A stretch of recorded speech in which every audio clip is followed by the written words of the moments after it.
আনোয়ারুজ্জামান চৌধুরী, মানে আপনারা তো খুব বড়সড় ঘোষণা দিচ্ছেন, আপনারা নাকি বিমান ভাড়া করে শেখ হাসিনার সঙ্গে দেশে ফিরবেন, এসব ঘোষণা দিচ্ছেন। শেখ হাসিনার সঙ্গে আপনারা এই যে দলে বলে দেশে ফেরার প্রস্তুতি নিচ্ছেন, সেই প্রস্তুতির বিষয়ে কি আওয়ামী লীগ সভানেত্রীর কাছ থেকে নির্দেশনা এসেছে, নাকি আপনারাই এই উৎসাহিত হয়ে এটা করছেন? পৃথিবীর দেশে দেশে এই প্রস্তুতির কথা কি কিছু জানেন কিনা? হ্যাঁ, আমি ব্যক্তিগতভাবে আপনাকে বলতে চাই যে মাননীয় নেত্রীর সাথে আমার এই বিষয়ে কোনো কথা হয় নাই। যেহেতু উনি বলেছেন যে উনি ডিসেম্বরে যাবেন, তার মানে উনি যাবেন। এটা এটা এটা 100% এটা সত্য ঘটনা। আর আমরা যারা উনার কর্মী, দলের কর্মী, আমাদের আর কিছু বলার নির্দেশনার কোনো অপেক্ষা আছে বলে বা নির্দেশনা নেওয়া জিজ্ঞাসা করার কোনো কারণ আছে বলে আমি মনে করি না। উনি বলেছেন যে আমার দলের নেতা কর্মীকে নিয়ে আমরা যাব, আমরা সেই নির্দেশনা, ওনার যে বক্তব্য, এটাকে ফলো করেই আমরা আমাদের প্রস্তুতি নিচ্ছি। এবং এবং এই প্রস্তুতি মানে আমাদের সমস্ত দিয়েই প্রস্তুতি নিচ্ছি। আমাদের দেশের আমি স্পেশালি সিলেটের মেয়র ছিলাম, আপনি জানেন। আমি লন্ডন, সিলেট, আমি আমার অ্যাক্টিভিটি এবং বাংলাদেশের বিভিন্ন জায়গায় যারা আমাদের সহযোদ্ধারা আছেন সবার সাথে আমরা কথা বলছি, আমাদের সেন্ট্রাল নেতারা কথা বলছেন।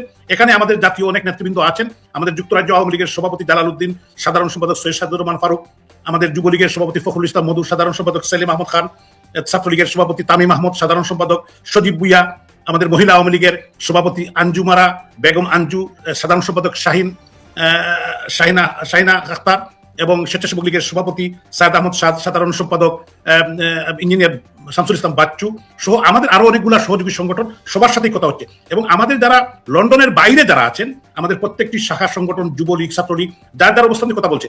আমরা এখান থেকে লন্ডন থেকেই, মানে ইংল্যান্ড থেকেই 10টি চার্টার প্লেন আমরা নিয়ে যেতে চাই। এটা আমাদের নিজস্ব, এটা মানে হলো সবাই কন্ট্রিবিউট করবে। আমাদের যারা নেতাকর্মী প্রত্যেকে তাদের টিকেটের টাকা দিবে এবং আমরা 10টি, তার মানে 220 সিটা, মানে 220 জন একটা প্লেনে যেতে পারবে। আমরা অলরেডি আমাদের এজেন্টদের সাথে কথা বলছি, তারা এটা ওয়ার্কআউট করছে, আমাদেরকে জানাবে এবং এই প্রস্তুতি সম্পন্ন আমরা ইতিমধ্যেই করে ফেলবো। প্রত্যেক জায়গায় আমাদের নেতৃবৃন্দ দায়িত্ব নিচ্ছেন। তো আমরা প্রস্তুতি নিচ্ছি এবং আমরা চেষ্টা করব নেত্রীর প্লেন নামার আগেই আমরা যাতে সেখানে থাকতে পারি। এবং আমাদের অনেক নেতাকর্মী, আমি গতকালকে আমাদের অ্যাডভোকেট রঞ্জিত সরকার, আমাদের সুনামগঞ্জ 1 আসনের সংসদ সদস্য, আমাদের সিলেটের সাংগঠনিক সম্পাদক হাবিবুর রহমান হাবিব এমপি, সিলেট 3 আসনের, তারা দুজনই আমাকে বলেছেন তারা আগেই চলে যাবেন। তারা চান যে তারা নেত্রীকে সেখানে রিসিভ করতে। আমাদের ছাত্রলীগের অনেক, যুবলীগের অনেক নেতৃবৃন্দ তারা দেশেই চলে গিয়েছেন, অনেকেই কিন্তু দেশে চলে গিয়েছেন। ইনশাল্লাহ আমাদের বাংলাদেশ আওয়ামী লীগের সাংগঠনিক সম্পাদক সিলেটের কৃতি সন্তান শফিউল আলম চৌধুরী নাদেল, অ্যাডভোকেট নাসিরউদ্দিন খান, সাধারণ সম্পাদক সিলেট জেলা আওয়ামী লীগ, এবং আমাদের সিলেট জেলা আওয়ামী লীগের সভাপতি শফিকুর রহমান চৌধুরীর সাথে কথা হয়েছে। ওনারা সবাই, মানে আমাদের জাজ আজাদুর রহমান আজাদ, মহানগর আওয়ামী লীগের সেক্রেটারি বিধান কুমার সাহা, তারাও প্রস্তুতি নিচ্ছেন। এখানে অনেকেই আছেন, তারা প্রস্তুতি নিচ্ছেন। আমরা সবাই একসাথে, কেউ আবার আগেও চলে যাচ্ছেন যে নেত্রীকে তারা সেখানে রিসিভ করবেন। এবং আমি ইউরোপিয়ান আওয়ামী লীগের সভাপতি এম নজরুল ইসলাম, সাধারণ সম্পাদক মুজিবুর রহমান সাথে কথা হয়েছে। ওনারও ইউরোপ থেকে, আমরা 10টি খালি ইংল্যান্ড থেকে নিয়ে যাচ্ছি, নবনীতা চৌধুরী এবং আমাদের সিদ্দিক ভাই, আব্দুল সামাদ ভাই, আমাদের স্টেট আওয়ামী লীগের, মানে ইউনাইটেড স্টেট আওয়ামী লীগের সভাপতি, সাধারণ সম্পাদক, তারাও, এবং যুবলীগের মিজানুর রহমান চৌধুরী, তারপরে শেবুল সভাপতি, তারাও প্রস্তুতি নিচ্ছে আমেরিকার থেকে। এবং ইউরোপের আপনি জানেন প্রায় 30টি কমিটি আছে আওয়ামী লীগের। তো তারা আমাকে যেটা জানিয়েছেন, এখন পর্যন্ত তারাও প্রায় 10-12টা চেষ্টা করবেন 10টা বিমান যাতে তারা নিয়ে যেতে পারেন। এবং দেশ থেকে আমাদের যারা নেতাকর্মীরা আছেন তাদের টিকেটের টাকা তারাই দিবেন। যেমন আমার নির্বাচনের সময় আমি বলি যে অনেকেই কিন্তু প্রবাস থেকে গিয়েছিলেন সিলেটে। তো এখন যে এখানে 1 কোটি গুণ বেশি স্পিড, যে নেত্রী দেশে যাবেন, নেত্রী বলেছেন যে অনেকেই হয়তো এই কথাটা কিভাবে নিবেন জানি না, বিশ্বাস করতে তাদের কষ্ট হয়। তো আমি এই কারণেই বললাম যে আমার নির্বাচনে কিন্তু 1200-র মতো নেতাকর্মী গিয়েছিল। তো এখন আপনি বুঝেন যে বঙ্গবন্ধুর কন্যা, আমাদের প্রাণপ্রিয় নেত্রী, রাষ্ট্রনায়ক শেখ হাসিনা, উনি বলেছেন আমি নেতাকর্মীদেরকে নিয়ে দেশে, আমি ডিসেম্বরের মধ্যেই বাংলাদেশে যাব। তার মানে উনি যাবেন, মানে যাবেন উনি। আমরা সবাই একটা জিনিস লক্ষ্য রাখতে হবে, উনি কিন্তু জাতির পিতা বঙ্গবন্ধু শেখ মুজিবুর রহমানের কন্যা। উনি যেটা বলেন এটা করেন। 10টা বিমান, এক একটা বিমানে 220টা করে আসন, তার মানে প্রায় 2200 জন আপনারা শুধু লন্ডন থেকে যাবেন, সেটা আপনারা ঠিক করেছেন। এবং আপনারা নেত্রী যাওয়ার আগে যাবেন বলছেন, মানে আপনারা কোনো তারিখ পেয়েছেন শেখ হাসিনা কবে যাচ্ছেন? শুনেন, আমি আপনাকে এই কথা বলতে চাই, আমরা শুধু লন্ডন থেকে না, সমস্ত ইউকের সমস্ত, আপনারা জানেন প্রায় 60টি জায়গায় আমাদের কমিটি আছে। যুক্তরাজ্য আওয়ামী লীগের প্রায় 60টি কমিটি আছে, যুবলীগের আছে, ছাত্রলীগের আছে, সব জায়গা থেকে আমাদের নেতাকর্মীরা। এবং এই সময়টায় আপনি জানেন হয়তো যে প্রায় লাখখানেক লোক ইউরোপ থেকে এসেছেন এখানে, ইউরোপিয়ান বিভিন্ন দেশ থেকে ইংল্যান্ডে আছেন। এটা বিশাল জনগোষ্ঠী এবং এখানে আমাদের দলের সাপোর্টার, তারাও আমাদের সাথে কথা বলছেন, তারা সবাই কিন্তু যেতে চান। তো আমি আপনাকে বলতে চাই 10টি বিমানের নিচে একটি হবে না ইংল্যান্ড থেকে, এটা আমি আপনাকে হল্প করে বলতে পারি। আমরা আগামী দিনে অলরেডি আমাদের এজেন্ট কনফার্ম করার পরে তারা বাংলাদেশের সাথে যোগাযোগ করে যে আমাদের এই বিমানগুলো কিভাবে কি হবে, আমরা কাতার, ইমিরেটস এবং এয়ার ইন্ডিয়া, ইতিহাদ, 4টি এয়ারলাইন্সের সাথে কথা বলছি যে তারা আমাদেরকে যাতে সবকিছু ইয়ে করে। আপনার চার্টার প্লেনে তো আপনারা জানেন অনেক তাদের অনেক রিকোয়ারমেন্টস আছে, এগুলো আমরা ফুলফিল করে আমাদের agent is actually organising this. তো আমি পরবর্তী সময় আপনাকে জানাতে পারবো বিষয়টা। কিন্তু ধরেন শেখ হাসিনাকেই তো 1-11 সরকারের সময়, আপনার তো খুব ভালো করে মনে থাকবে, 1-11 সরকারের সময় তো শেখ হাসিনাকে লন্ডন বিমানবন্দর থেকে একবার ফেরত আসতে হলো। ব্রিটিশ এয়ারওয়েজ তাকে বোর্ডিং পাস দিল না, তিনি দেশে ফিরতে পারলেন না। পরে অবশ্য তিনি ফিরলেন শেষ পর্যন্ত 2007 সালের 7ই মে। মানে তার এক রকমের দেশে ফেরার বিষয়ে তার যে দৃঢ় প্রতিজ্ঞা, এক রকমের জেদাজেদি, এর ফলে এবং দেশের ভেতরে জনগণের চাপ, 1-11 সরকার হার মানলো। আপনাদের এই বিমানগুলো যে বাংলাদেশ সরকার ঢুকতে দেবে, যেতে দেবে, সেটা আপনারা ভাবছেন কেন? আর আপনাদের একটা বিরাট অংশ তো আপনারা আসলে প্রবাসী, এবং বাংলাদেশে যেমন আপনারা অনেকেই নাগরিক, অনেকে নাগরিক নন হয়তো, কিন্তু এইখানে তো আপনাদের একেবারে নিরাপদ একটা আবাসস্থল আছে, মানে প্রবাসে দীর্ঘ জীবন আছে। এসবের মধ্যে এই ঝুঁকি নিয়ে আপনারা যাবেন স্থির করলেন কেন? আপনাকে প্রথম কথা বলতে চাই যে 111-এর কথা আপনি বলেছেন যে 111-এ মাননীয় নেত্রী যখন হিথ্রো বিমানবন্দরে গিয়েছিলেন, ব্রিটিশ এয়ারওয়েজ উনাকে নিতে অস্বীকৃতি জানিয়েছিল। এটা ছিল তৎকালীন সময় ডিজিফাই থেকে তারা এটা বন্ধ করে দিয়েছিল, এবং যে কারণে ব্রিটিশ এয়ারওয়েজকে তারা নিতে অস্বীকৃতি জানিয়েছিল। আমি কিন্তু নেত্রীর পিছনে দাঁড়িয়েছিলাম। উনি সেদিন বলেছিলেন তারা যতই আমাকে আটকানোর চেষ্টা করুক, একজন ব্রিটিশ এমপি ওনার সাথে ছিলেন, তো আমাদের দলীয় নেতাকর্মী ছিলেন, বঙ্গবন্ধুর কনিষ্ঠ কন্যা আমাদের সদ্য শেখ রেহানা আপাও ছিলেন, ও পরিবারের অন্যান্য সদস্যরা ছিলেন, আমরা অনেকেই দলীয় নেতাকর্মী আমরা সেদিনকার উপস্থিত ছিলাম। পরবর্তী উনি বলেছেন যে আমি বঙ্গবন্ধুর কন্যা, আমি শেখ হাসিনা, আমি বাংলাদেশে যাব, এবং উনি কিন্তু গিয়েছেন, এটা তো সত্য। উনি গিয়েছেন এবং উনি আন্তর্জাতিক বিমানবন্দর ঢাকায় নেমে উনি বলেছেন যে আমি এসেছি। পরবর্তী সময় সমস্ত ইতিহাস, উনাকে গ্রেপ্তার করা হলো, উনাকে 11 মাস জেলে রাখা হলো। তারপরে এই ফখরুদ্দিন মঈনুদ্দিন সরকার, যারা সেদিন ডিজিএফআই এর দায়িত্বে ছিল, তাদের যারা প্রভুরা, তারা সবাই কিন্তু জননেত্রী শেখ হাসিনার কাছে, বাংলার মানুষের কাছে, বাংলাদেশের মানুষের কাছে, মুক্তিকামী মানুষের কাছে, নির্যাতিত নিপীড়িত মানুষের কাছে, গণতন্ত্রমনা মানুষের কাছে তারা পরাজিত হয়ে নির্বাচন দিতে বাধ্য হয়েছিল। এবং এই নির্বাচনে বঙ্গবন্ধুর কন্যা শেখ হাসিনা আওয়ামী লীগকে সংখ্যা গরিষ্ঠ আসনে দেশের মানুষ, বাংলাদেশের মানুষ নির্বাচিত করেছেন। এটা আপনারা সবাই জানেন, দেশবাসী জানে, বিশ্ববাসী জানে।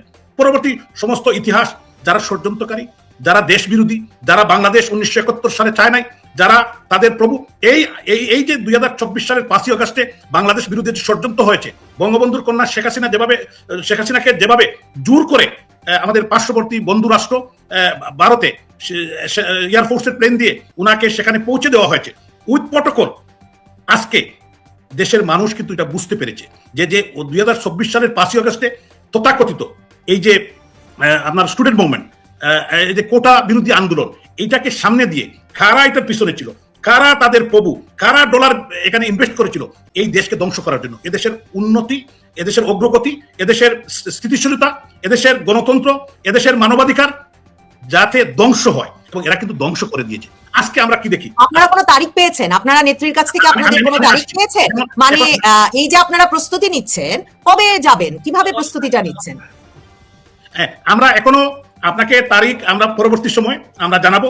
উনি ডিসেম্বরে বলেছেন we have to wait until end. আমরা আরো সামনে তো এখন July, August, September, October, November, December আমরা পাবো, আমরা সবকিছুই পাবো। অবশ্যই আপনারাও জানবেন, দেশবাসী, বঙ্গবন্ধুর কন্যা শেখ হাসিনা উনি 5 বারের প্রধানমন্ত্রী, উনি রয়টার্স ইন্টারভিউ দিয়েছেন, আপনারা দেখেছেন, বিশ্বের 140টি মিডিয়া কভার করেছে। সো উনি বাংলাদেশে যাবেন, উনার সাথে আমার মনে হয় 200টি ইন্টারন্যাশনাল মিডিয়া যাবে, 200র মতো সবাই কিন্তু যোগাযোগ করছে। আমাদের একজন সিনিয়র নেতা আছেন, আমি ওনার নাম বলতে চাই না, যিনি এটা নিয়ে কাজ করছেন, উনি কিন্তু আমাকে জানালেন প্রায় 200-র অধিক যে নেত্রীর সাথে কারা যেতে চায়, ওরা লিস্ট, মানে তারা যোগাযোগ করছেন যে উনি কিন্তু নেত্রীর সাথে ক্লোজলি কাজ করছেন, এবং ওনার কাছে তারা জানতে চায়, তারা কিন্তু যাবে।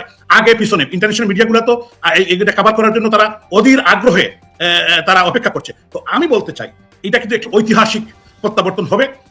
আমি আশা করি ঢাকার আন্তর্জাতিক বিমানবন্দরে 2 কোটির উপরে লোক আসবে। এটা আমি কম বলছি, 18 কোটি মানুষের মধ্যে আরো বেশি, কিন্তু যেহেতু লোক সংকলন হবে না, সারা দেশ কিন্তু বন্ধ হয়ে যাবে। অনেকেই ধারণা উনাকে গেলে গ্রেপ্তার করবে, কোথায় রাখবে, কোন জেলে রাখবে? বঙ্গবন্ধু কন্যা শেখ হাসিনাকে রাখার মতো কোনো জেল এই মুহূর্তে বাংলাদেশে নাই। বাংলাদেশের বর্তমান সরকার, আইন শৃঙ্খলা বাহিনী, আমি বিশ্বাস করি দেশের মানুষের যে গণজোয়ার বঙ্গবন্ধু কন্যা শেখ হাসিনার পক্ষে, তারা এই সাহসী করতে পারবে না, তাদের এই শক্তির সামর্থ্য নেই। আমি এটা বিশ্বাস করি, দেশবাসীও বিশ্বাস করে, বিশ্বের নির্যাতিত নিপীড়িত মানুষ এটা বিশ্বাস করে। একটু অপেক্ষার পালা, we have to wait until December. শেষ প্রশ্ন করি আপনাকে, মানে ১-১১-র কথাই যদি বলি, এমনকি ১৯৭১-এর কথাও যদি বলি, যুক্তরাজ্যে আওয়ামী লীগ ঘনিষ্ঠ যারা, তারা ব্যাপক পরিমাণ আসলে, বা এমনকি বাংলাদেশের পক্ষের যে মানুষ, তারা ব্যাপক জনমত গঠন করেছিলেন, এবং সেখানে ব্রিটিশ এমপিরা, ব্রিটিশ রাজনীতিবিদরা ভূমিকা রেখেছিল। এই যে আপনি বলছিলেন ১-১১-র সময় যখন এয়ারপোর্টে আটকা পড়লেন শেখ হাসিনা, তখনও তার সঙ্গে একজন ব্রিটিশ এমপি। এ দফায় আপনারা সেসব যোগাযোগ স্থাপনে ইতিবাচক কোনো ইঙ্গিত পাচ্ছেন কিনা? যুক্তরাজ্য রাজনীতিবিদরা, মিডিয়া, তাদের কাছ থেকে আপনারা কেমন মানে সাড়া পাচ্ছেন, বা কি ধরনের ইঙ্গিত আমাদের পাচ্ছেন? আপনি জানেন যে আমাদের প্রত্যেকটি ব্রিটিশ এমপি বা মিনিস্টার যারা আছেন, তাদের কনস্টিটুয়েন্সিদের তারা খুব গুরুত্ব দেন। সবাই কিন্তু আমার এমপি কিন্তু এক্স হেলথ সেক্রেটারি। আপনি যা জানেন, যিনি প্রাইম মিনিস্টার কন্টেস্টে উনি কন্টেস্ট করতে যায়, যদিও এখন বোধহয় উনি একটু গিয়ে আছেন ওয়েস্ট ইটিং এর নাম সবাই চিনেন, উনি প্রমিনেন্ট পলিটিশিয়ান। ওনার কাছে আমরা দেখা করেছি। প্রত্যেক জায়গায় আমাদের নেতাকর্মীরা, আমাদের আওয়ামী লীগের সভাপতি, সাধারণ সম্পাদকের নেতৃত্বে সহযোগী সংগঠন সবাই কাজ করছে, এবং তারা যোগাযোগ করার চেষ্টা, তারা কিন্তু সমর্থন জানাচ্ছেন। তারা কিন্তু একটা জিনিস, তারা গণতন্ত্র, হিউম্যান রাইটস ভায়োলেশন, এই আপনি দেখেন সাংবাদিকদের, বাংলাদেশের যত লিডিং সাংবাদিক তারা জেলের মধ্যে আছেন, অনেকে অসুস্থ, অনেকে, এই যে আমাদের ফারজানা রূপা, উনার হাজবেন্ড, উনি কিন্তু অসুস্থ, তারপরে উনাকে যেভাবে কষ্ট দিচ্ছে, তারপর মুজাম্মেল বাবু, তারপরে শ্যামল দত্ত, নেম ইট, আমার মনে হয় 200-র মতো সাংবাদিক, অনেকের চাকরি নাই, আপনার অনেকে চাকরি থেকে বাইর করে দেওয়া হয়েছে প্রেশার দিয়ে, ডিজিএফআই, এরপরে এই যে মব বাহিনী, এই যে জামাতের জঙ্গি গোষ্ঠী, তারা দূর করে টেলিভিশন থেকে, ইলেকট্রনিক প্রিন্ট মিডিয়া থেকে সাংবাদিকদের বাইর করে। এইটা নিয়ে সবাই কনসার্ন। আমরা আপনার পরশুদিন একটি মানে অক্সফোর্ডে একটি প্রোগ্রাম হয়েছে, আপনি হয়তো জানেন, অত্যন্ত সাকসেসফুল প্রোগ্রাম হয়েছে, আমি সেখানে যাওয়ার সৌভাগ্য হয়েছিল, আমি দেখেছি।